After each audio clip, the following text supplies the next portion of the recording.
today we are reacting to when the Backrooms finessed everyone. Let me see. Okay, so the movie starts off, and we're getting this first-person POV of a recording of a dude in the backrooms. And I would say he was cooked, but the way rent and gas prices has been giving me straight BTA lately, I could low-key make this work. But we watch his POV of him strolling through the backrooms, peeking around corners, and breathing heavy in his mic. Like, bro, the air is not that good. But he proceeds to ear us up until he makes it to this room, and it becomes apparent that this man is lost. And if you couldn't tell by his aimless walking, the call on the radio gives it away. Yo, where your at? Yo, left me. Copy that. Can you give us a rough idea of your location? I don't know. This place is more empty than Rakai's brain. Oh, Copy wow. that. Before we help you, we gotta do a two-step verification. Two-step verification? I am stuck in here. What are you talking about? Sorry, it's protocol. We're gonna send you a code to your phone. Can you please tell us the numbers that you receive? Oh my God. God. Realizing that they're no help, he goes deeper into the cave. Literally. And stumbles across various things that I need y'all to keep in mind. But as he's searching, no credit check. when Binyama emerges out of the door talking about some... Say if we the last two people on Earth and we had to reproduce to make the world continue, would you reproduce with me? No. Who gonna stop me? Who gonna stop me? Oh, nah. And he takes off. And That's that boy... such a nasty clip, bro. I'm so glad Speed actually grew up. Holy shit. Yeah, that's such a fucking filthy clip, bro. He's moving, but not fast enough to my liking. I would have been in that whole like... He bolster left and bolster right and finds himself in this tropical painted room. But nothing about the situation is sunshine and rainbows when you got a demonic Wemby on growth hormones on your cheeks. He tries to go through the door, but that hoe is locked. He turns back and... Dang. By the way he's screaming, I can't tell what's... I'm not gonna lie though, when I was watching the movie, I didn't think the monster that it currently was going to be the monster. I thought we was actually gonna get a Backrooms monster. That was my only like gripe, is like usually the monsters that we get in the Backrooms, the entities that we get in the Backrooms was not an entity we got during the movie. And I don't know why. I don't know. Being ate, him or his booty. Either way, that's GG's.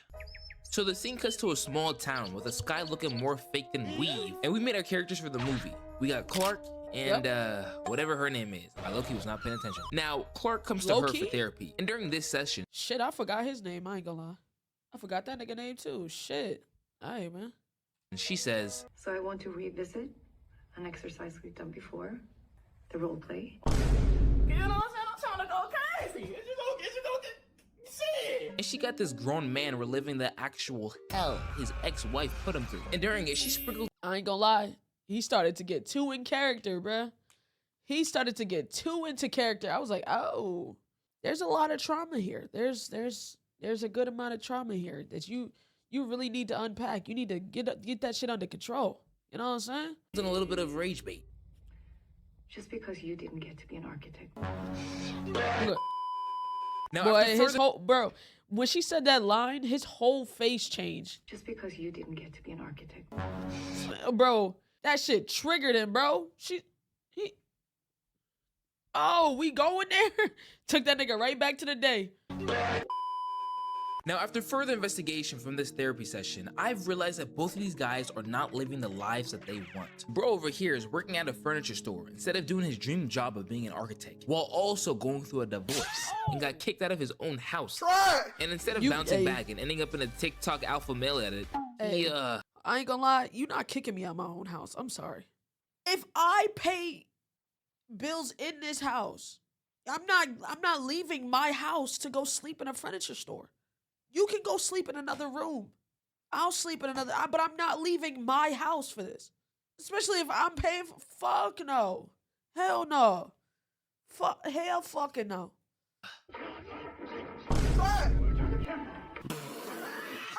Yeah, the tension between me and her shotgun would have been lethal. And she, I believe, wants kids. Cause look at the way that she's longingly looking at this child and her mother. Well, either that's the reason or this. But I do know that from flashbacks, her mom was out of her cotton picking mind. So she may just be dealing with some of... You know what I think it was when it comes to her? They never really explain her situation.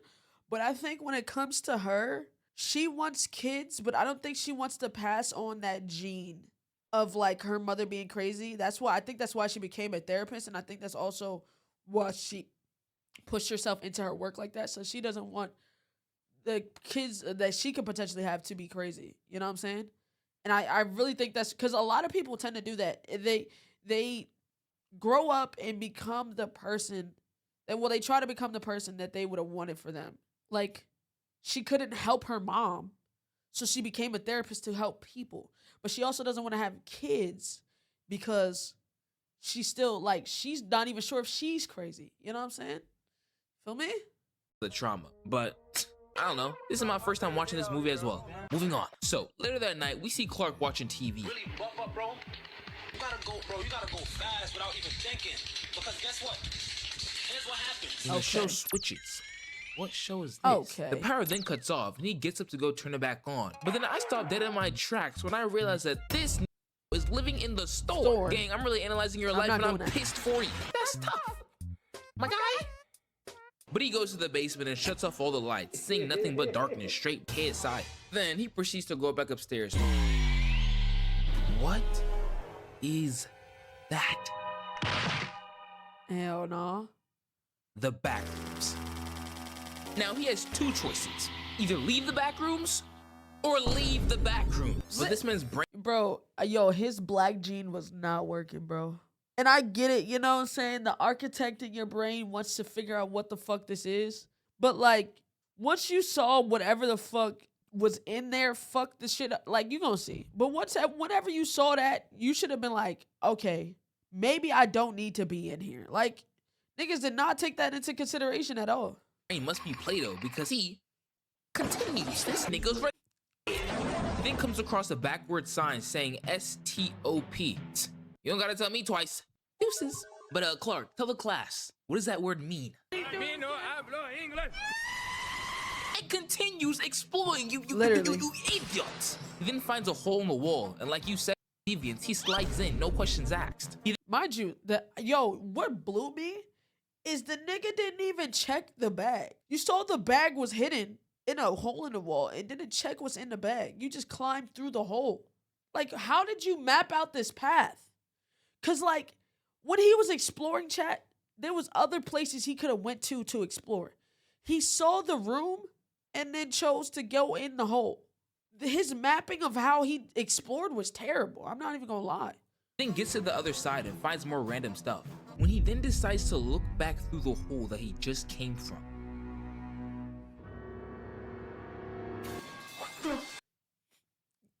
You see that and you tell me you want to go back in here and keep exploring? You see this and you want to go back in there and keep exploring and then recruit 2 people to come in that motherfucker with you. That motherfucker tore that little shit up, whatever the fuck. And you like, I have to come back in here and explore. Nigga, you're not going, like, what? No! Are you familiar with this technique? It's called... Nah, he must be familiar with this technique because he dips out of there. And then comes before back. Getting more merchandise. Then dips. Surviving his first trip to the Backrooms. But then the scene cuts to this unknown area and we see that somebody is watching his every move. Yep. So Clark goes back to his therapy lesson and starts telling his therapist you know about what? everything. Now that I think about it, to the niggas who've seen the... I'm gonna explain it after we get there. Scene. And he says that the Backrooms make no sense. The entire place is like trying to tell someone who's never seen a dog to draw a dog. Listen, you gotta believe me, this place is massive. It's like nothing I've ever seen. It just goes on forever and forever. But his therapist is not believing she thought that nigga was crazy. All she hears is, Go crazy! Go stupid! So knowing that she thinks he's crazy, he goes to his employees to recruit them to go with him back to the Backrooms. Now, you see, Clark's plan is to map out the entirety of the Backrooms, using these guys as help. So when they get to a new location, the boyfriend is tasked to go check it out. So they tie him up and they lower him down.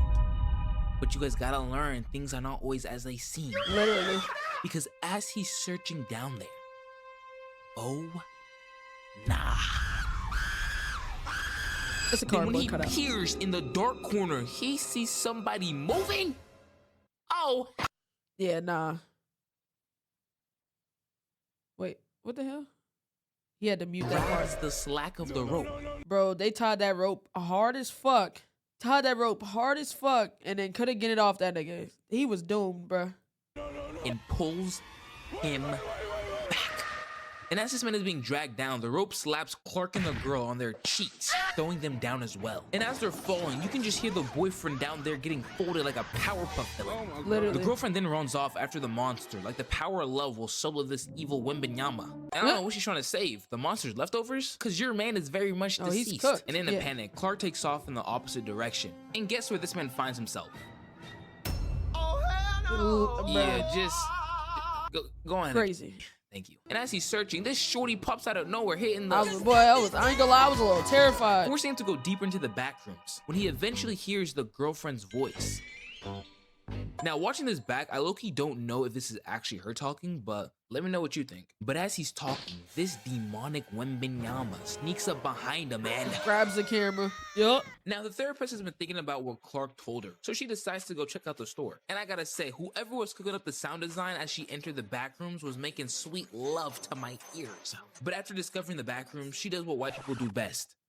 Starts investigating. Yep. And she finds this drawing. And I They just know keep you going. artistic niggas would have been like, Now, mind you, he's been gone for a couple, like a week or so now. He's been gone for a couple of days because the mail done piled up. She couldn't reach out to him. Like it's been some time. It's been some time. you can just really feel the deeper message being portrayed. And while she's staring at the drawing, Look, what the frick? Niggas be doing everything but taking responsibility. What are you doing here? And look at him. He looks like he's out of his cotton picking mind. She Because he stumbled across, is. bro, like, Your ass off jig, Gus, on my kids. You good? but then they hear a noise. But Clark assures her that they're safe here, then says, Call an ambulance! Call an ambulance! but not for me. Chris Brown, no! Starts choking Shorty out like she owes Okay. him money. She So, fails her okay. quick time event and gets knocked out. So you know this nigga's clearly tweaking right now, right? This is what blows me. She then wakes up to the blunt rotation of hell. Where am I and who are they? It's only my third day out here. I don't know. So he done built himself a little home in this motherfucker, right? Which is not even the worst part. When he first got in there, what did they see? Like, what did we get a pan of? Somebody was watching that nigga on the cameras. So clearly there's cameras in these back rooms. They let this nigga just live with these things, with these half of humans and the fucking monster for days. He wanted to be there. Instead of taking responsibility for his actions and owning up and being a man, he wanted to be there. Especially got my eyes on her in the back because why is she moving? Hey, my brother, why are you moving? Oh my God. Clark then proceeds to explain the backrooms. He says this place recreates things from memory, but it makes mistakes. Kind of like a Taylor Swift album. Oh my This god. place must have made a ton of those. For example, these replicas are humans. It's trying to draw a human without knowing what a human looks like. But then this crazed then shows us that you can eat them. He's tweaking. He eats them! Then scalps the woman in the back and puts her hair on the therapist and says, Because let's role role play. play. You fucking creep ass nigga. Not dirty boy. but she is not going for that. She uses the black mom jutsu and curses this man out and somehow convinces him to untie her. But as he cuts her loose, the monster of the backrooms that we all know and love Does not reveals pull up. itself. That is not the baby. Who the fuck? Who on Yeah, earth bro, are I don't you, know. LeBron? Like, I know why they use the monster because it's something the backrooms recreated for memory. But why not just use the backrooms monster? Like I could see why niggas that was fans of the backrooms wasn't like too happy. James, illegitimate son. You look like you eat sand. Me want hug from you. Yeah, come here, I'll give you a hug. Me want to give Hickey. And she dips out of there Bit while his this ass. monster is putting the beats on Clark. Get out! Now the following scenes are just of her running and him chasing. Use your imagination. So skipping to the action, she finds herself in the backroom version of Clark's store when Big Boy catches up and starts walking her down. But she ain't going out without a fight. She straps up and knocks this man's leg off. Got him on his hands and knees like a good boy. Simon says bark, but she stumbles for the 20th time in this movie. Literally. She activates his gas chamber, which starts spraying out the And apparently the gas chamber is from the niggas that was watching him live there the whole time with the monster, because they were trying to study the monster. knocking her out. But when she wakes up, so this woman then takes this rock that she made with her mother and slaps the fire out of his mouth. And after that, she said, You know I had to double it. knocking Buddy down and gives her a window of opportunity to escape, just to then be kidnapped. Literally. And then we find out that this entire time, there has been a company exploring the backrooms and running tests to try to understand what the backrooms is. They were the ones that were watching Clark this entire time. Let that- But anyways, bro. can I go now? Hell no. So about that. The thing is, they watched that nigga do that for however long he was there and still chose to let him interact with them things, bro. That nigga, you know that nigga was tweaking. Like, why would you do that? Why would you do that? Why would you do that?